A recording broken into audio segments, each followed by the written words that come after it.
Tanabata Matsuri, em português, Festival das Estrelas. Um festival que teve início no Japão há mais de 10 séculos. Tanto tempo de tradição não impede que a festa encontre em descendentes e imigrantes do Brasil uma de suas mais tradicionais versões, em julho.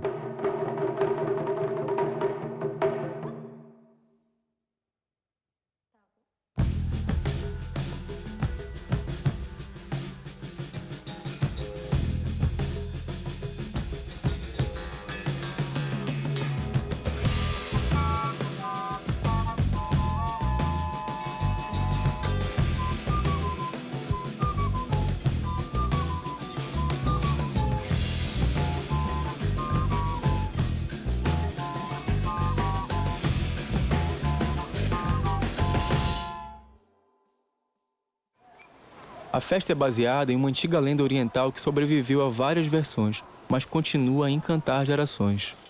Diz a história que Orihime era filha de um poderoso deus do reino celestial. Um dia, viu passar um rapaz e por ele se apaixonou. O pai consentiu com o casamento dos dois jovens. Porém, casados e totalmente dominados pela paixão, ambos se descuidaram dos afazeres. O pai, indignado, ordenou que eles vivessem separados, um de cada lado da Via Láctea. Ele permitiria, entretanto, que o casal se reencontrasse apenas uma vez por ano, no 7º dia do 7º mês. Segundo a mitologia japonesa, Orihime é representada pela estrela Vega e o rapaz pela estrela Altair, do lado oposto da galáxia, que realmente só se encontram uma vez por ano. Para as crianças, a gente conta uma lenda, né? Onde tem um deus e esse deus tem uma filha, Orihime. E ela era tecelã, né? Fazia tecidos.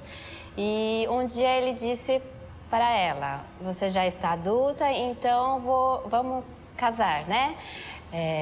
Vou arranjar um bom marido para você. E foi procurar, achou o Hikoboshi. Era um pastor, cuidava das vacas. E aí, juntaram os dois.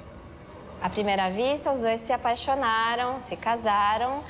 E aí, esqueceram do trabalho, né? Ambos esqueceram do trabalho, ficaram só se divertindo. Aí o Deus falou assim, pegou ela de volta, você não vai mais ficar com ele, né? Uma vez por ano só. Aí ela começou a chorar, chorou tanto, chorou todos os dias, deixava o trabalho mais ou menos, né? E o Deus ficou com dó, falou, então você vai poder encontrá-lo uma vez ao ano. Esse dia será 7 de julho, 7/7. Então, nesse dia, as duas estrelas, né, que são representadas pela Orihime e Hikoboshi, se encontram. Sasa no asara sara. Esse aí não é para dançar aqui, viu? Okiba ni yureru, o hoshi-sama kira kira.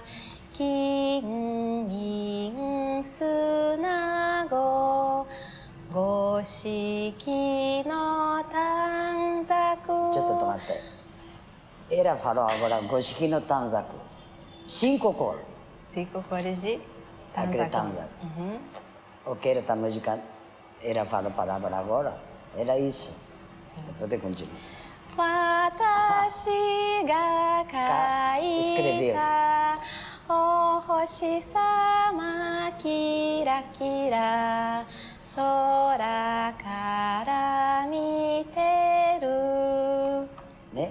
Estrela olhando de cima. As estrelas.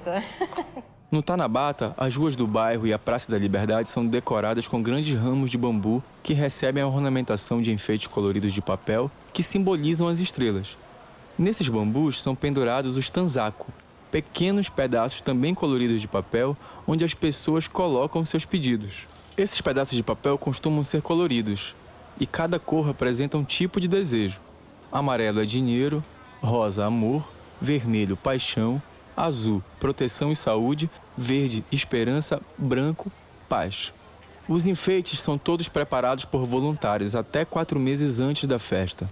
Aqui na comunidade japonesa, acredita-se que os deuses ficam felizes quando veem os enfeites e se tornam mais dispostos a realizar os desejos das pessoas. Essa festa vem trazendo muito o interesse dos brasileiros pela cultura japonesa. Tanto que a maioria já sabe comer de hashi, adoram ir nos restaurantes japoneses. E dentro do nosso grupo também já começam a vir brasileiros também, querendo fazer parte. A gente encontra bastante brasileiros já tocando taiko ou mesmo dançando. Então, tem influenciado de certa forma, né? O Tanabata é uma festa muito antiga já, né? Ela é tradicional no Japão, na China, ela vem de uma origem chinesa, depois foi transferida para o Japão. E aqui no Brasil ela foi trazida pelos imigrantes da província de Miyagi, Kendinkai, de Miyagi. E aqui na Liberdade ela foi adotada, por assim dizer, né? Por quê? Porque era importante para os próprios comerciantes dar essa renovação do próprio bairro, né? Essa cara de bairro japonês, de bairro oriental. Então ele veio para cá e a gente fazia a festa normalmente de sábado. E no domingo acontecia a tradicional feirinha da Liberdade. Aqui em 98 nós fizemos uma reunião com tanto os lojistas da Liberdade, o qual também eu representava, né, com o pessoal do Miyagi Kendinkai, e nós resolvemos fazer também de domingo. E essa história de começar no domingo foi importante justamente para isso. Porque começou-se aquela abertura de cultura japonesa, de cultura oriental, para os brasileiros. Foi a primeira festa de rua, né, efetivamente focada em atender não só os japoneses, não só aquela coisa fechadinha de comunidade, mas também para toda a sociedade brasileira, né? A gente já tinha um público grande aqui na própria praça, né, na própria praça por conta da feira, e fazer isso de domingo deu um up, né, especial para a nossa festa. Isso foi muito importante, inclusive porque era o auge de alguns desenhos animados específicos ali, né, de comunidade. Então era muito legal desenhos animados japoneses, que acabou ajudando muito no desenvolvimento também, no interesse do brasileiro por cultura japonesa, né? No sábado, normalmente, a gente tem mais as atrações tradicionais e o que a gente chama as atrações de rua. Essas atrações de pistas acontecem mais no sábado, tá? Então nós temos taiko, nós temos os odores, nós temos as danças tradicionais, tudo mais acontecendo no sábado. No domingo, em contrapartida, a gente tem mais atrações de palco e atrações mais jovens. Por quê? Porque normalmente no domingo a Liberdade se torna um ambiente mais pop, né? Você já tem por conta da tradicional feira, você já tem uma coisa mais pop. Muito presente no Tanabata Matsuri é o Odori, dança típica do Japão. Na Liberdade, imigrantes mais velhas tradicionalmente ensinam os movimentos para gerações mais novas, que carregam o costume para frente.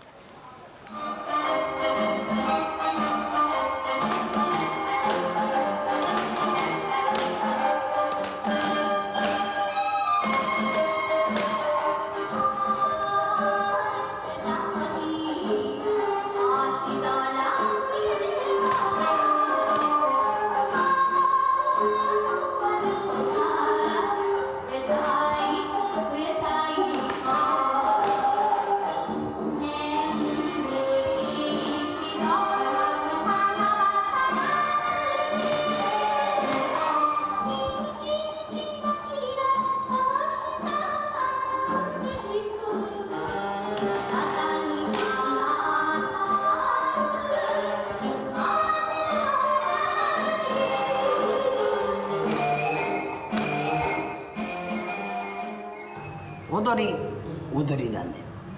踊りったら踊りなんで。Odori é? Odori, né? Não tem outra É a explicação. dança. É. Não tem, Brasil não tem samba.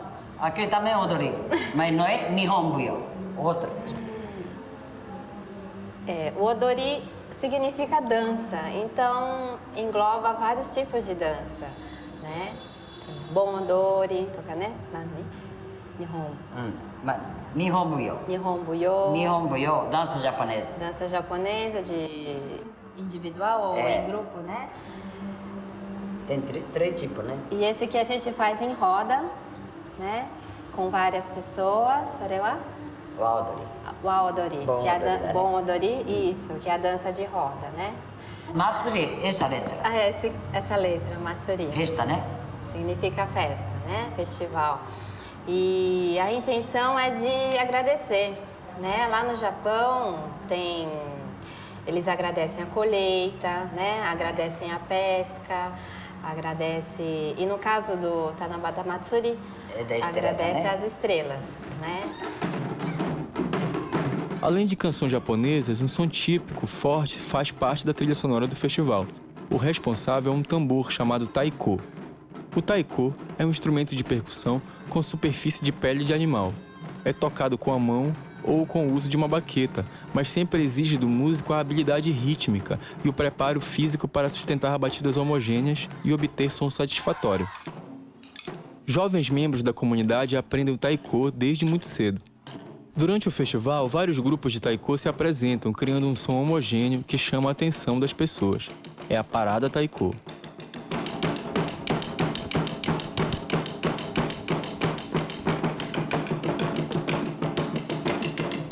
Quando eu toco é uma mistura, assim, né? É o que eu gosto de fazer, é uma forma de eu me expressar, é uma forma de eu ter uma ligação maior com os meus ancestrais, né, que vieram do Japão. E também para tocar alguma coisa, né? Fazer um trabalho em equipe com os amigos, né? Que isso aqui acho que é a parte principal do taiko.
Taiko, isso é uma visão individual minha, né? Mas para mim Taiko ele é dividido em 4 partes, né? Dá para se dividir em 4 grandes áreas, né? Que é a parte física, né? Que precisa ter um bom condicionamento físico para tocar Taiko. A parte musical, né? Que querendo ou não, o que a gente faz é música também, né? A parte mais teatral, que trabalha mais expressão facial, expressão corporal, interpretação dos temas da música, e a parte cultural, que é o que a gente trabalha com disciplina, com espírito coletivo, que são valores, né? Costumes que a gente traz do Japão também. O taiko é mais uma forma da expressão, né, da cultura japonesa, assim como a dança, o canto, alguns instrumentos tradicionais, né, que às vezes a gente até utiliza em apresentação de taiko, como shinobue, que é a flauta transversal de bambu que a gente toca.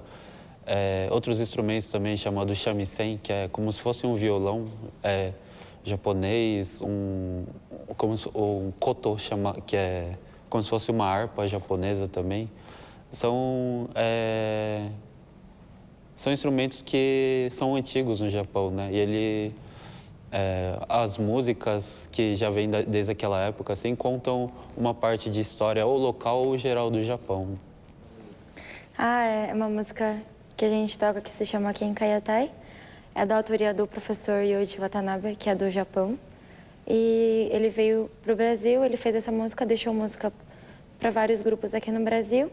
E ela representa meio que uma briga entre os instrumentos, né? Então, cada instrumento, ele quer tentar se destacar. E, no fim, ele mostra a união de todos os instrumentos para mostrar que nenhum instrumento é melhor que o outro, que unidos que conseguem gerar um som melhor, que todos são importantes. Então, cada tema a gente tenta representar de uma melhor forma, né? Mas de uma forma diferente.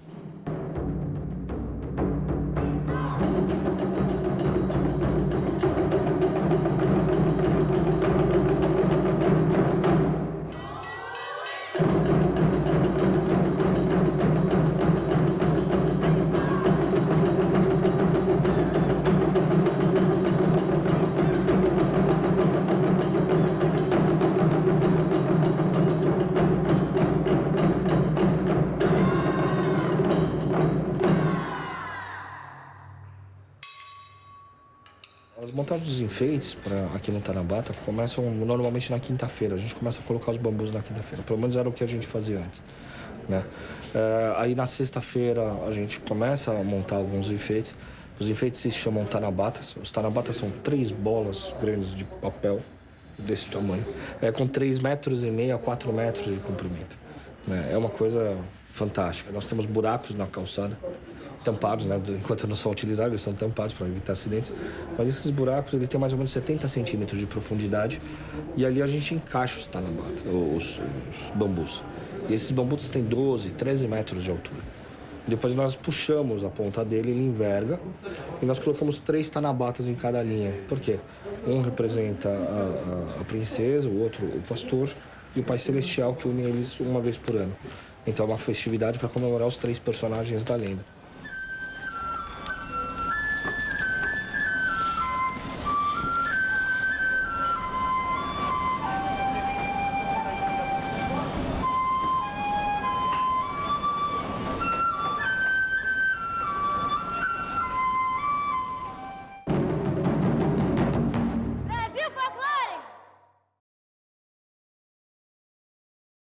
Aí. Brasil Folclore. Brasil Folclore, o povo brasileiro no Tanabata Matsuri. Bem-vindos ao Tanabata Matsuri.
As pessoas fazem os seus pedidos nos tanzacos, que são as pequenas filipetas, né, que você compra nas barracas. Você faz os pedidos e amarra nos ramos de bambus. E depois esses ramos vão passar por uma missa e vão ser queimados para esses pedidos chegarem às estrelas. O laço, que é o abraço, não sei se vocês sabem, Mário Quintana tem isso. Que o céu e a terra seja sempre uma grande parte do universo. Amor, paz e muita saúde para nós todos. Obrigada. Já é um costume, né? Desde cedo. Eu sempre morei na Liberdade, então meu pai sempre me trouxe nas festas. Eu vinha com as minhas irmãs e a gente fazia pedido. Aí, a partir do ano de 94, mas quando a gente entrou aqui para cá, pudemos fazer parte dançando, né? Então, a partir desse ano, eu venho dançando todo ano. E gosta mesmo de dança, né? Faço pedidos, já foram realizados vários, então eu danço mais para agradecer.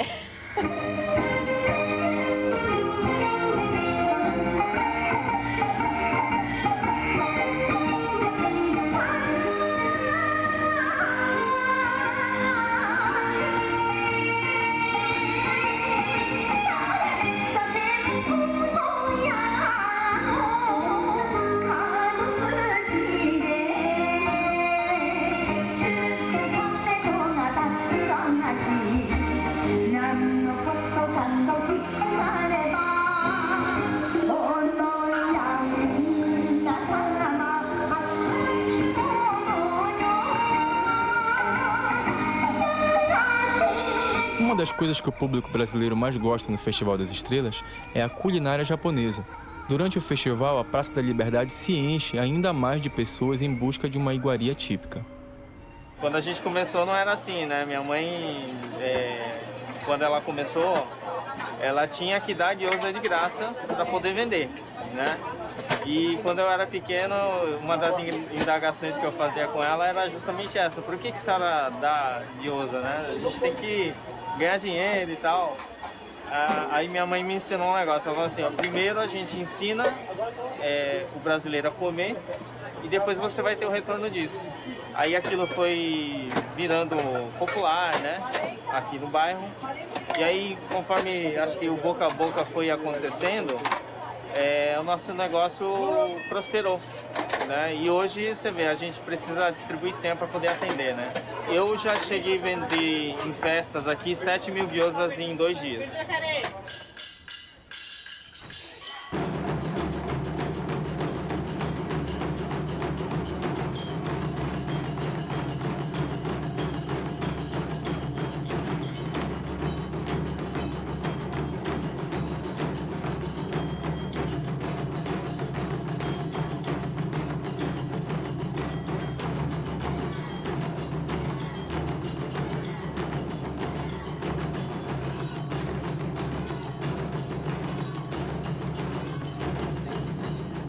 Taiko, para mim, é uma ferramenta utilizada para mudar a vida das pessoas, né? Melhorar a qualidade de vida, não só na parte física, né? Na saúde, assim, mas na parte mental também, trabalhar o caráter das crianças também, né?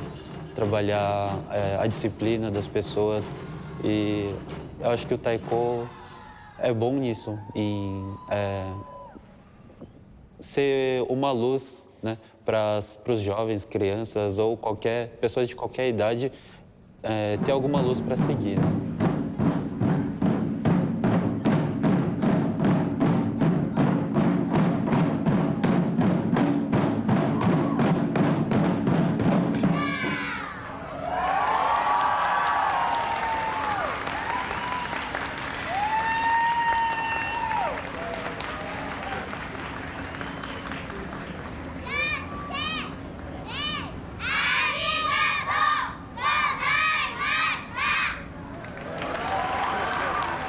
A preservação dessa festa é muito importante. E a preservação dessa festa realmente se baseia na necessidade de ter uma mudança, né? Essas mudanças, elas vêm através da renovação, né? Nós temos que renovar, às vezes, o nosso quadro, eu abrindo mão, muitas vezes, as pessoas abrindo mão de vaidade, de cargos, de tudo mais, para que haja essa mudança.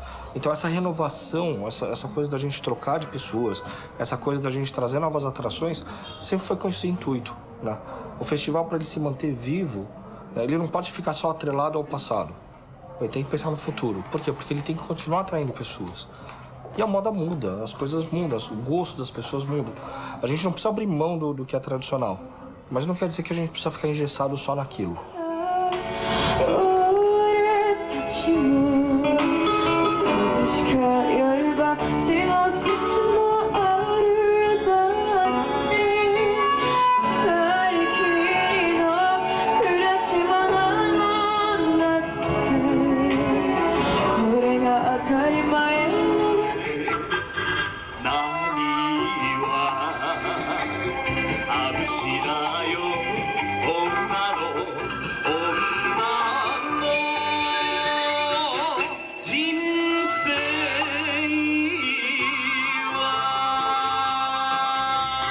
Acho que a principal lição do Tanabata é essa mudança de comportamento que a gente precisa ter, né? Quando a gente usar essa metáfora na nossa vida e a gente buscar esse esforço para alcançar nossos objetivos, aí sim as mudanças acontecem. Esses valores são importantes. O Tanabata, ele vai mudar, sim. Ao longo dos anos, as coisas vão ter que acontecer. Culturalmente, ele vai evoluir, porque é um organismo vivo, é uma cultura viva. Mas o principal é esse valor a gente não perder. O valor de que se você trabalhar com afinco, se você tiver desejo, se realmente você tiver um objetivo, faça as coisas direito. Que ele, em algum momento, ele se torna real, ele se torna verdadeiro.